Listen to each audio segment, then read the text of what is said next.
for one who explains this supreme secret to the devotees. Pure devotional service is guaranteed, and at the end he will come back to me.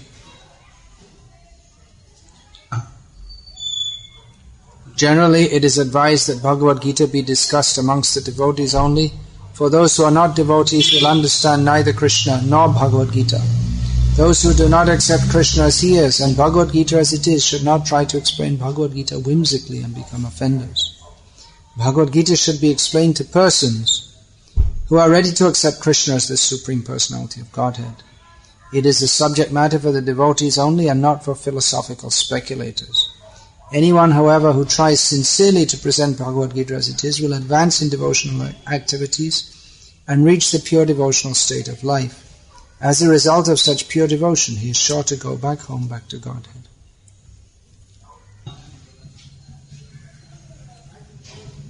Hare Krishna, Krishna Krishna, Hare Hare, Hare Rama, Rama Rama, Hare Hare.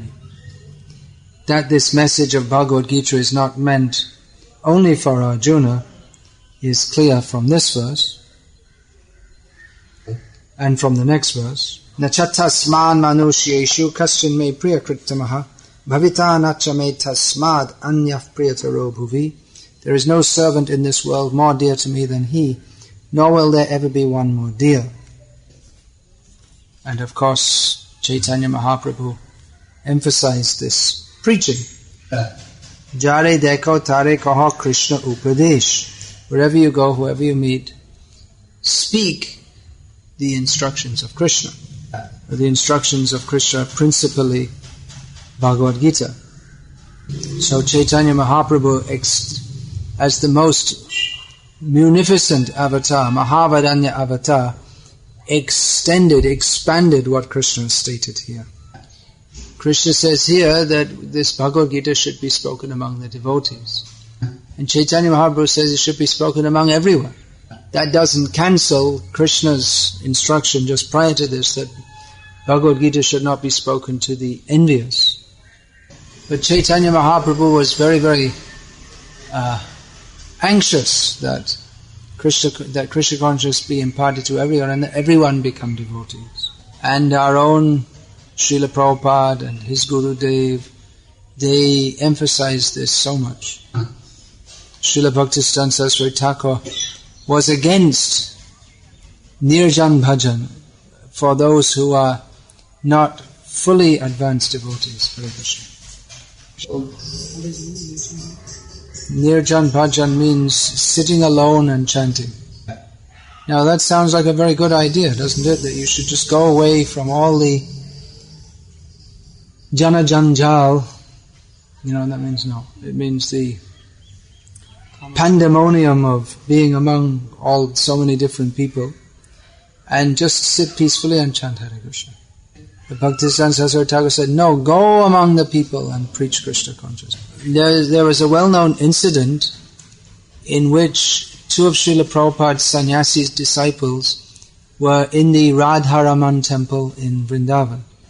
And the pujari said that you're seeing the deity with such great devotion that as a result of this, in your next life, you will also be born in India and you can worship the deity as we are doing. So the sannyasis, they went back to ISKCON's Krishna Balaram temple in Vrindavan and told this to Srila Prabhupada, who was there. And Prabhupada said, you can go back and tell him, that pujari, that as a result of his being a good pujari, he can take birth in the Western countries in the next life and preach Krishna consciousness all over the world. In other words, Prabhupada clearly gave more importance to preaching than worshipping the deity. Now, how can we understand this? The pujari is all the time with the Lord, dressing him, cleaning him, praying to him. And the preacher is always mixing with non-devotees.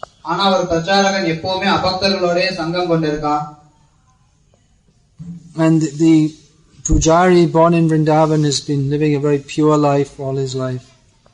Whereas those from the Western countries, before meeting Prabhupada, their previous life is something we shouldn't talk about too much in the Srimad Bhagavatam class.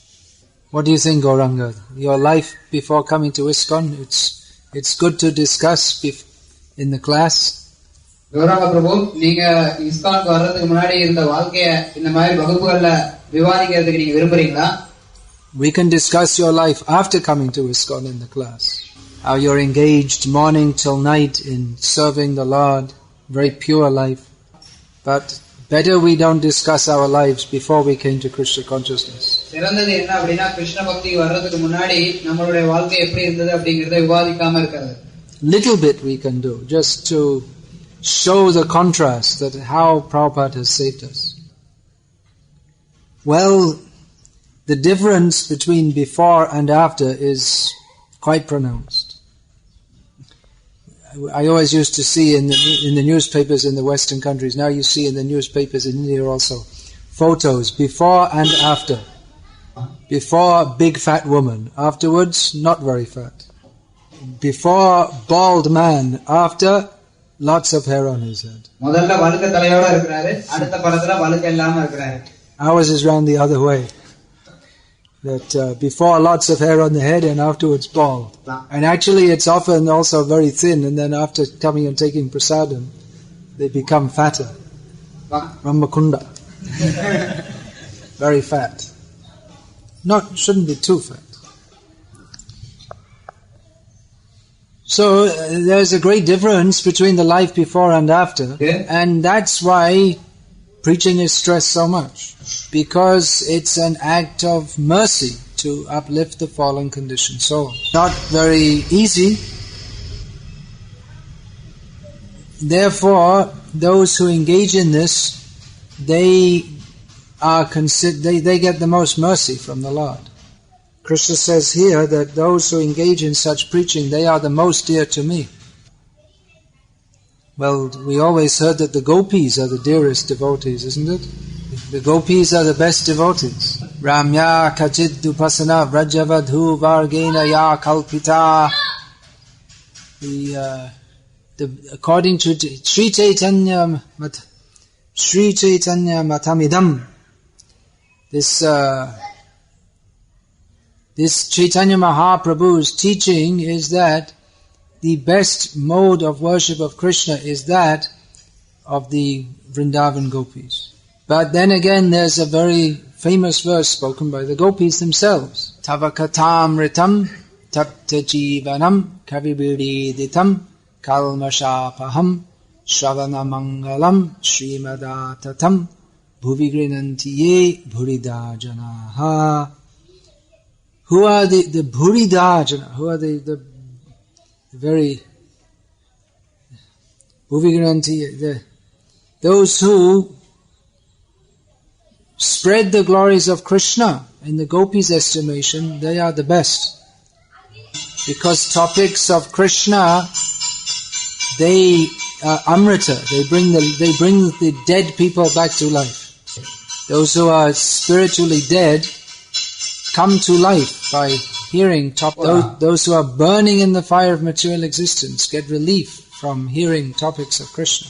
This is recommended by all great learned persons. Hearing about Krishna removes all the distresses of material life. Simply to hear about Krishna is most auspicious in the most auspicious sense, and makes one's life fully blessed. So those who spread the topics of Krishna, they are, in the gopis' estimation, the best. So who's the best? Krishna says the preachers are, and the others say the gopis are. Of course, Krishna says also that the gopis are his own dearest devotees. And then the gopis again say that the preachers are the best. Well, the gopis are also preachers. They come again with Chaitanya Mahaprabhu and preach Krishna consciousness. So, preaching is given paramount importance.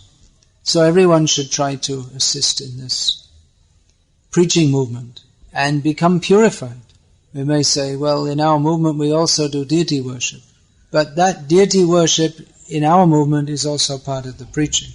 The idea is that in our temples, the deity worship is done so nicely that everyone becomes attracted to come and have darshan of the Lord. It's also necessary for the devotees as part of our personal sadhana. தனிப்பட்ட சாதனை அப்படிங்கிற முறையில பக்தர்களுக்கும் இந்த விக்கிரக வழிபாடு அப்படிங்கிறது அவசியமாகுது. To have darshan of the Lord, to offer all our activities to the Lord in the form of the deity.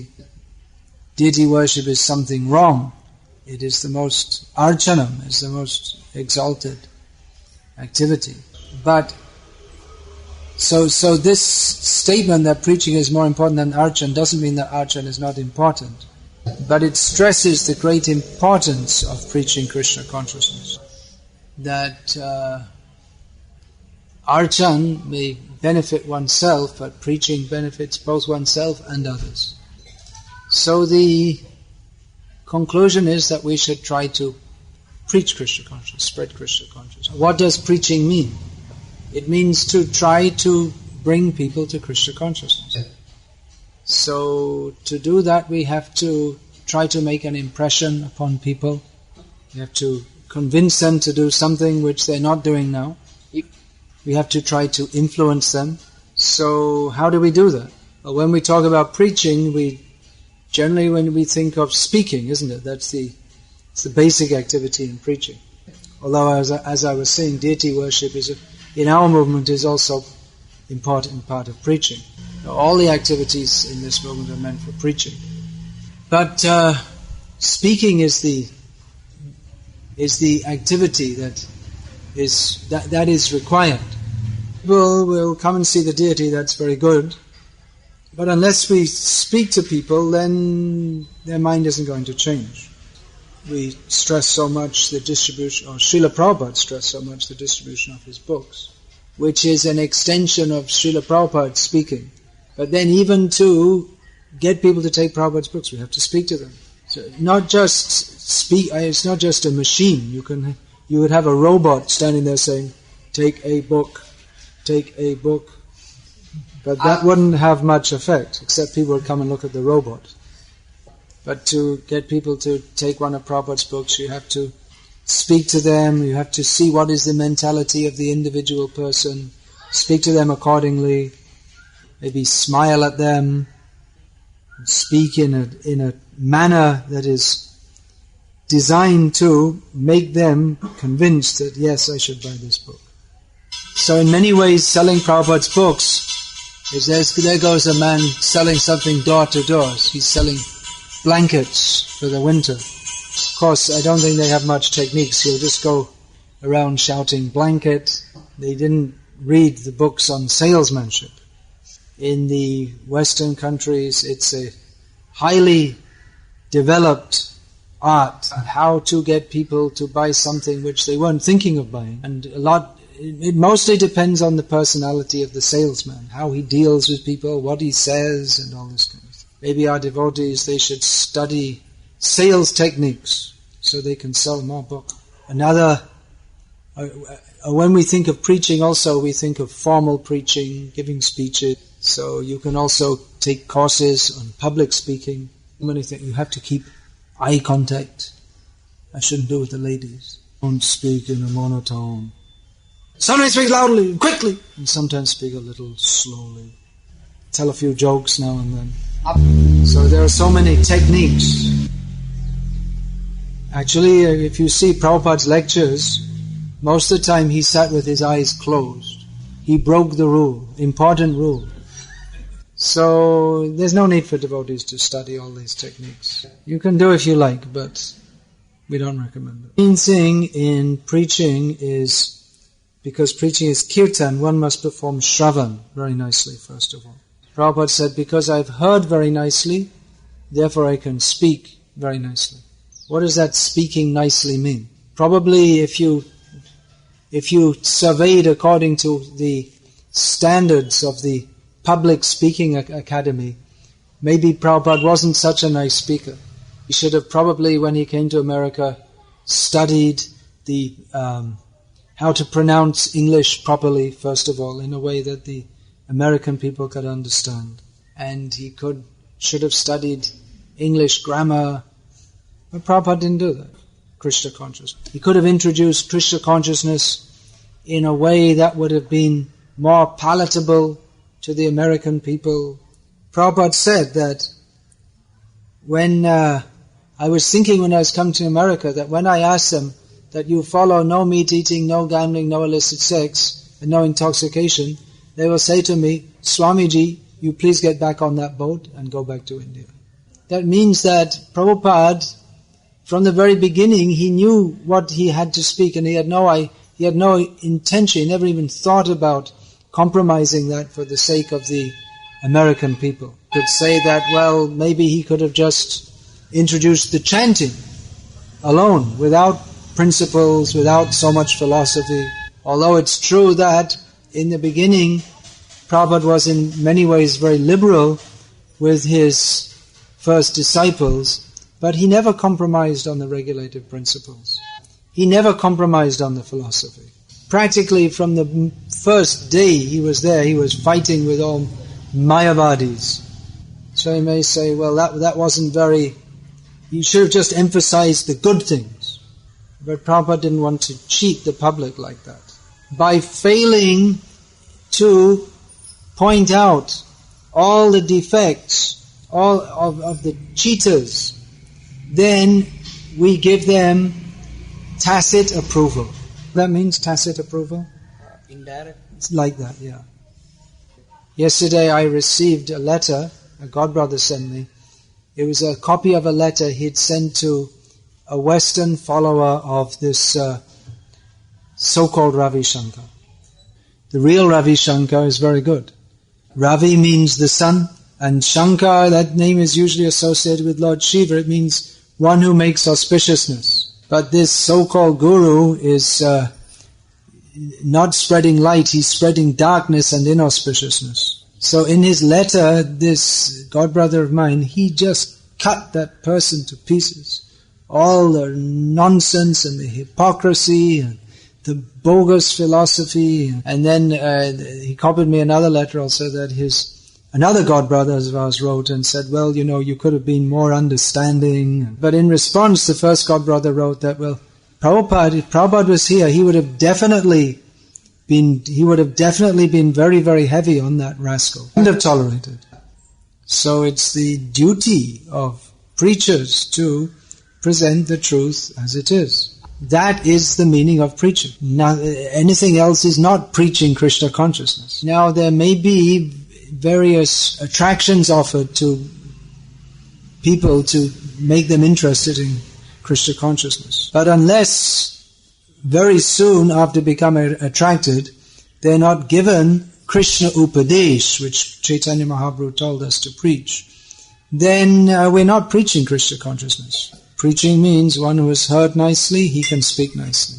Now, often, you see, because preaching means to interact with people, so we might think that someone who's very flamboyant and extrovert and gregarious, you don't know what all these words means. Flamboyant means someone who kind of bounces into a room and like this. As soon as he enters the room, everyone immediately knows. He doesn't enter very quietly, even without saying anything, people are, oh! A very outgoing personality, or a showman. There's no translation. No translation. Showman means show bottle. Showman means fake. Show bottle means it's a fake. So, such persons with that kind of flamboyant personality, they may be able to make an impression on others. In the 20th century, if we think of someone who was able to attract many people to his cause, and by his brilliant speaking, we can think probably the most successful was one not very gentleman called Adolf Hitler. In the 20th century, the person who was able to convert most people to his cause by his speaking abilities was one not very gentleman called Adolf Hitler. Even now the film clips of him speaking are famous. இன்னைக்கு கூட பாத்தீங்கன்னா Hitler பேசக்கூடிய மாதிரி இருக்கக்கூடிய படங்கள் வந்து ரொம்ப பிரபலமா இருக்கு. Have you seen? I think everyone in the Western world has seen. He had some tremendous Shakti, and the whole scene was arranged to make. He's standing on the podium with the big reverse swastika, and it just creates a big impression on people when they come in. So to some extent, devotees they may adopt similar techniques. Just like, for instance, the speaker sitting on a big seat. The big seat is meant to give respect to the message, to the book.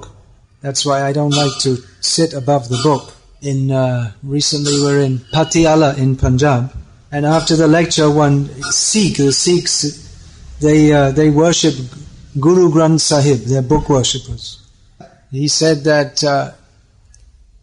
when I came in, before you came in, I saw that the seat was arranged higher than the book, but then you came in and removed the seat, so then I became, and you sat below the book, therefore I sat and listened to your lecture.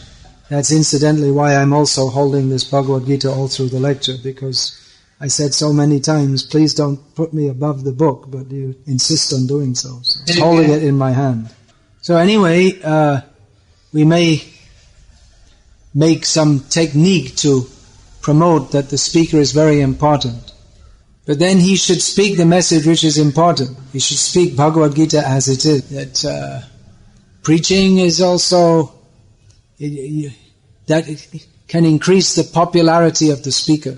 Preacher might think, all right, let me become popular, and then people will listen to the message and they'll get the benefit. But then if we're always thinking, let me become popular, and then they'll get the benefit, then we start to think that, well, because I'm popular, because people are praising me, therefore they're getting benefit. Forgetting that the role of a genuine preacher is that of a peon. He is only to carry the message. That the message is important, not the peon. Krishna is important, not the speaker, not the medium. Now in Vaishnava understanding, the speaker is important. Why am I saying he's not important? He is important because he's speaking the message of Krishna. Therefore he is important. Therefore he should be given all respect. But if he starts to become interested in popularity or thinks that I myself am very important, then he loses his importance. So-called Ravi Shankar become very popular, but such popularity, what is the use? So preaching means to deliver the message of Krishna. That message is transmitted when the speaker speaks the message of Krishna purely. It means he must speak the message of Krishna. Politics or history or ecology or science. A devotee may speak on these topics to people who are interested in such things, but he must bring the subject round to the topic of Krishna. What was that? Someone was saying that my daughter is in the beauty contest, so she's asking devotees, you vote, and then because she's a Hare Krishna devotee, it's preaching, because people say Hare Krishna devotee won the beauty contest. Well, that's one kind of preaching, I suppose. But if the beauty queen went out and distributed Prabhupada's books, that would be a lot better preaching. And if she acted as a chaste woman and preached that this showing off the body is uncivilized, preaching what we are taught by Guru, Sadhu and Shastra, that to act against our principles in the name of preaching is not preaching. So preaching means to deliver the message purely, with no desire for personal gain. Srila Bhaktisiddhanta Saraswati Thakur would refuse to accept donations after any program or after any speech. He would say, go to the temple, put it there. Because he wanted to discourage so many people who speak and then people give them donations and they maintain their sense gratificatory family lives in that way.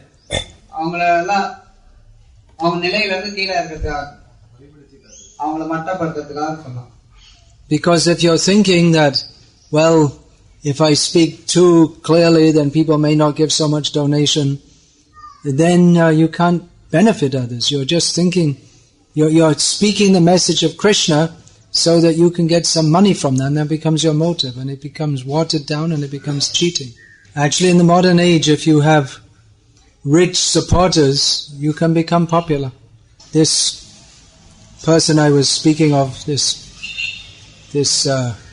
so-called Ravi Shankar, and in North India there's this Asharam Bappa. They were not very well known until recently. They both came up in the last 10 years or so. Some rich supporters promoted them. Wherever they go, there'll be big, all over the town there'll be photos of them. Here we see also this Nityanand Swami and this and that. So by promoting them, they create some interest. People think, oh, something important. And if they have a good show, then people come back again. So it becomes something like a circus. You advertise it, and then there's an entertaining act, and this way it becomes popular. So in promoting Krishna consciousness, we may also do such things. Put posters around the town, but we have to be very, very careful not to become more interested in popularity than in delivering the message of Krishna as it is. That so many people surrendered their lives to Srila Prabhupada. In my case and in the case of so many others, it was almost instant. It was, just immediately, as soon as we came in contact with the devotees. Now, I didn't understand, it wasn't that from the very beginning I understood all the philosophy. And then also I'd been to several groups previous, and I went to them one time, and I don't think any of them I went to more than one time. Then why you go to so many groups, you reject, and you come to this one, and one time immediately say, yes, this is it. How? Well, one major reason is you can understand these people are genuine. They're not making a show. They're not speaking in riddles. I don't know the word. Sorry, I don't know Tamil. Like this Ravi Shankar, how many avatars have you taken? He said, I don't know, I didn't count them. Someone who's a little bit sincere can immediately understand that this person is not sincere. Whereas Prabhupada always said, I am not God. I am the servant of God, you are also the servant of God. Even in the early days, some of Prabhupada's early followers in America, who were influenced by Mayavad philosophy, they said that they started promoting that actually Srila Prabhupada is God. Prabhupada responded to that. Oh yes, that is very nice. Now you've understood. No, not at all. He threw them out of ISKCON. He rejected them. So we can understand this person is genuine. This is actual selflessness. So what is the qualification to be a preacher? One might by nature be somewhat withdrawn and introverted. That is not at all a disqualification. Qualification is that one should sincerely wish to represent the parampara, should identify himself as a servant of the acharyas who are presenting Krishna. And one symptom of such a devotee is that he is very careful to understand what the acharyas are teaching. Over-intelligent to think that I can invent something new to improve what the acharyas have given. He's a servant of the acharyas and of the siddhanta.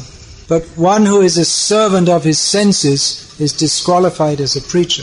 To the extent that one is thinking of one's own sense gratification, to that extent one is disqualified as a preacher. So a preacher should very carefully hear, then he can chant nicely. Of course, any way that someone preaches, even if it's materially motivated, that some benefit will come through. But if we compare the message of Shastra to a very bright light bulb, then the person who's speaking it with his own personal motive, he's like the low wattage or the low voltage, so the full power doesn't come through. Preacher's duty is simply to take the light of Shastra and shine it so that people can see the truth as it is. There's no question of inventing the truth. It's just like the sun, when it rises in the morning, it doesn't create all the trees and they're already there, but we can't see due to the darkness. But when the sun rises, then we can see. So the preacher's duty is to bring the spotlight of Shastra to reveal the truth. But if he turns on the spotlight and then stands in front of them and says, "Hey, look at me, I'm here," instead of showing here is Krishna, he wants to show here is myself, then he becomes a cheater. So what is effective preaching? Effective preaching means to awaken people's consciousness of Krishna and connect them with Krishna. But effective preaching is not necessarily equivalent to collecting many people. Srila Bhaktisiddhanta Saraswati Thakur said that even at the expense of all my mutts, if I could make one pure devotee, I would think my mission successful. Of course, if you can bring thousands of people to pure devotional service, that's even better. But bringing one person to actual Krishna consciousness is far more valuable than bringing thousands of people to some kind of watered down so-called Krishna consciousness. Even bringing people to some kind of watered down Krishna consciousness is better than being Hitler. At the time of Bhaktisiddhanta Saraswati Thakur, one Upper Sampradaya was prominent in Bengal and Orissa, who promoted the chanting of the holy names, but they promoted the chanting of some invented mantra, Nitai Gaur Radhe Sham, etc. So you could say, well, they did some good because many people took up the chanting of the holy names and they promoted a general sense of Krishna and Chaitanya Mahaprabhu. So that's good. But then by promoting that one should do kirtan, chant the names of Krishna, chant the names of Lord Chaitanya, but teaching to do it in a manner which is Shruti Smriti Purana Adi Pancharatra Vidhim Vina, not according to the Shastric method, then it is Aikantaki Hare Bhakti Utpatayaiva Kalpate. It is a disturbance in the practice of genuine, unmotivated devotional service. So, it's good in one sense, but on the other hand, it creates obstacles to one's development of genuine devotional service. It's like someone's drowning in the sea and you catch them so they don't drown. So, preaching means to, effective preaching means to communicate genuine Krishna consciousness. So, how can we know ultimately what is effective preaching? Well, ultimately Krishna will say that are these people genuinely coming to Krishna consciousness or not. Krishna sees our hearts. If our motive is only to follow the acharyas as their humble servant and on that basis try to spread Krishna consciousness, then people who will come through our efforts, they will also imbibe that. But if we are superficial, then we will attract superficial people. And their light, cheap approach, they will think this is Krishna consciousness. Just 3 days ago we were celebrating the disappearance of Srila Gaur Kishore Das Babaji Maharaj. He was a Bhajananandi Vaishnava of the highest order. Bhajananandi means one who doesn't go out in the world and attempt to preach, but is just performs his own bhajan. Whereas a Ghoshyanandi is a preacher. But we shouldn't think, well, I'm a better preacher than Gaur Kishore Das Babaji Maharaj. We can never be preachers of... our preaching is incomparable to his preaching. Even though he didn't go among the people to preach. Whatever he did and whatever he said is the highest preaching. He delivered the whole world. Even though so many people, they were anxious to have Siddhanta Saraswati as their disciple. But he wasn't attracted to them, because he was staunch advocate of the truth. Yeah. He only wanted that which was genuine. And he could see through all these people who were trying to attract him to become their disciple, just so that they could increase their own prestige. That's why he was shocked when he came to Gaur Kishore Das Babaji Maharaj, and asked for initiation, and Babaji Maharaj wasn't even interested. No, don't bother me. And then he realized that although he considered himself an advocate of truth, the truth that Gaur Kishore Das Babaji Maharaj had was on such a superlative level compared to what he knew as the truth, that Bhaktisiddhanta Saraswati Thakur realized that what I considered the truth, that was not the truth at all. I have to learn the truth from him. The truth of Krishna consciousness is so high, so vast, that why should we desire to present anything else? But then we see that people in general are on such a miserably low level. We may think, well, how can we communicate it? We should have faith in the standard process given by Shastra and the Acharyas. Knowing that, however covered the consciousness of a jiva may be, his actual dharma, his actual swarup is of Krishna consciousness. So Shravan, Kirtan, that can communicate directly to the soul, going through all layers of ahankar, kam, krodh, lobh, ityadi. That was Prabhupada's faith as he came to America. He wrote that how can we convince these people who are just... When he landed in America, he saw what is the condition. He saw how these people are covered by Rajagun, Tamagun. How can we communicate the message to them? Then he quoted. What did he quote? Shrinvatang swakata Krishna. Shrinvatang swakata Krishna. Punya Shravana Kirta. Or the verses beginning. That by regularly hearing the Bhagavad message, they will become purified. That Krishna, who is within everyone's heart, He will purify if we do our duty of speaking the message of Krishna. So there really is no alternative to preaching but to amplify, to turn on and amplify the message of Krishna as given in Shastra, especially Gita and Bhagavatam. We may introduce different techniques, but those techniques are only to bring people to the core activities of Shravanam, Kirtanam, Vishnu, Smaranam, Pada, Sevanam, Archanam, Vandanam, Dasam, Sakram, Atma Nivedanam. And Shravan means particularly Shravan of the Gita and Bhagavatam. Therefore it is the preacher's duty to do Kirtan of Gita and Bhagavatam. We may say, well, we're preaching and it's based on that. We're talking about psychology or this, that, the other, but it's based on Bhagavatam. Well, it should not only be based on Bhagavatam, but it should, very quickly, it should bring people to understand that we have to hear directly from Bhagavatam and not from someone's rehashing of Bhagavatam.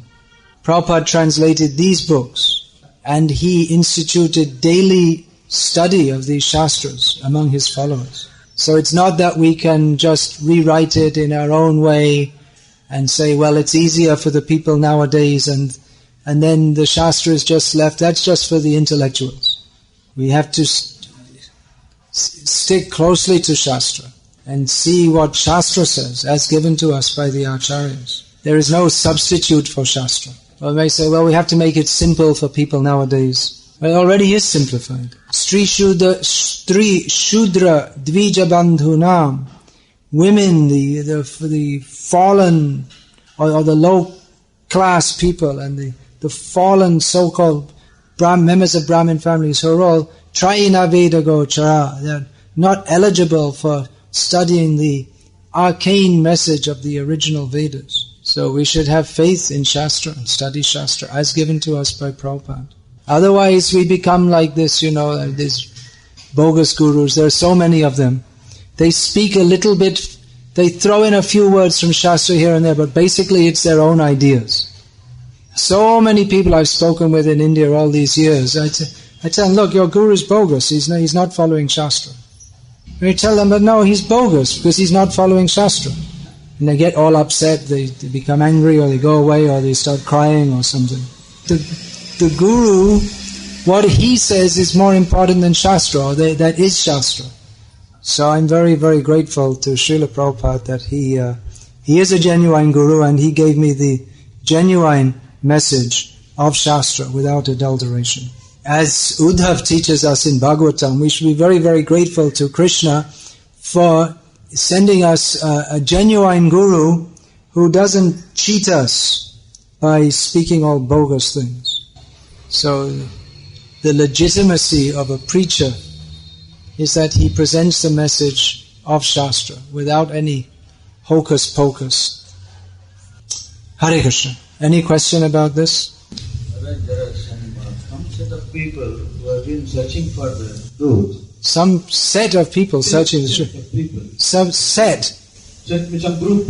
Really? Where are they? Searching for the real. Where? Or some friend circle, they discuss something and they keep searching, going to this ashram, that ashram. It's searching. If you're sincere, Krishna will quickly lead you to the actual thing. Say loudly.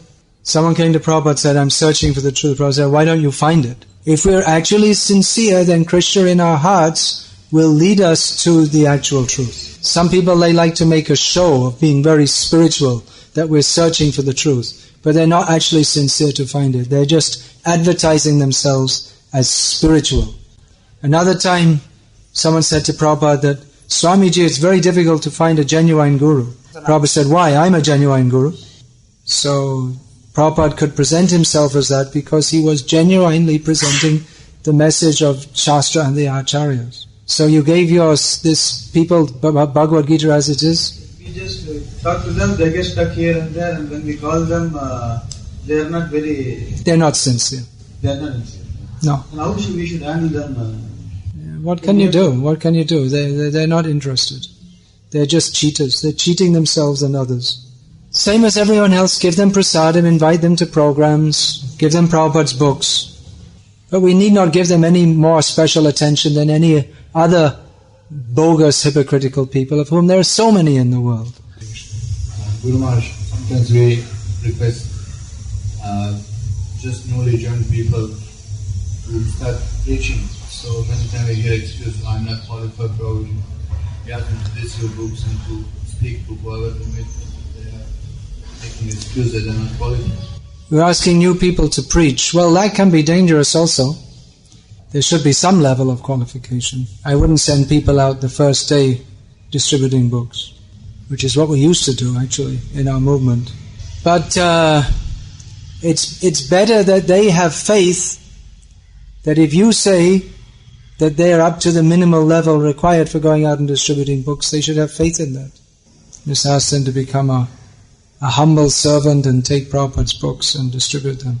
That depends on their sincerity also. They're all, yeah. Sometimes, the message of Shastra is pure.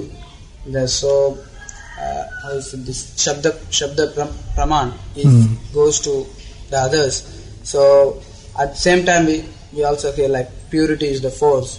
So, the message is pure. That example I was given, that the bulb has the full capacity, but then if we don't have the full power to carry it, then it becomes weakened.